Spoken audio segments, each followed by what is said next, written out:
साथीहरूले तपाईँले थम्बनेलमा हेर्नु भएको होला 1 बाट 10 फर्मुला। 1 बाट 10 फर्मुला कसरी बनाउने? अलिकति तपाईँ मनमा सोच्नुहोस्। एकछिन इमेजिन गर्नुहोस् है। धेरै राम्रो लाग्यो। तपाईँहरूले इमेजिन गर्नुभएको होला, कल्पना गर्नुभएको होला है। ए प्लस बी को whole cube is equal to A cube plus 3a square b plus 3ab square plus be cube. यो एउटा फर्मुला भयो। सेकेन्ड फर्मुला, यसलाई के लेख्न सक्छौ? ए प्लस बी को whole cube is equal to A cube plus be cube plus 3ab A plus B. Second formula. Third फर्मुलामा हेरौँ। यो A cube plus be cube अर्थात A cube plus be cube is equal to, यो यता plus छ भने यता आएर के गर्छ? माइनस। भने ए प्लस बी को whole cube minus 3ab into a plus b.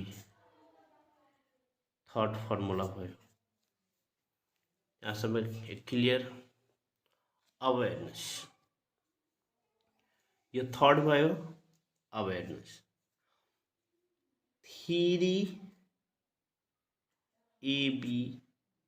Into a plus b equal to, यो यता माइनस हो भने यता आएर प्लस गर्छ र ए प्लस बी को होल क्यूब, यो प्लस हो भने यता आएर के गर्छ? Minus A cube plus be को होल क्यूब।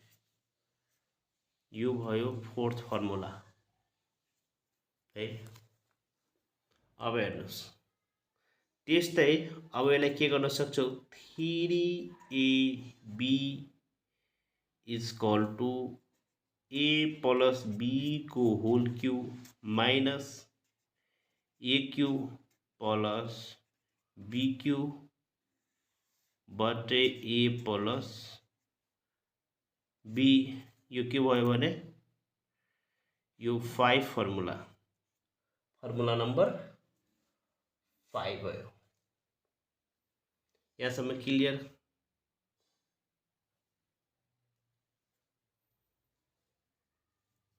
त्यस्तै गरी अब यसलाई ए प्लस बी को whole cube is equal to A plus be को whole cube minus A cube plus be cube बटे 3ab। Formula number 6, a b is equal to A plus be को whole cube minus A cube plus be cube बटे 3a plus b. 7 formula.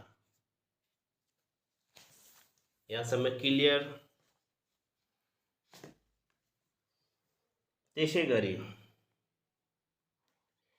A cube plus be cube is equal to A plus b into A square minus a b plus b square. 8 number clear? 8वटा formula भयो। त्यसै गरी अब हेर्नुस्,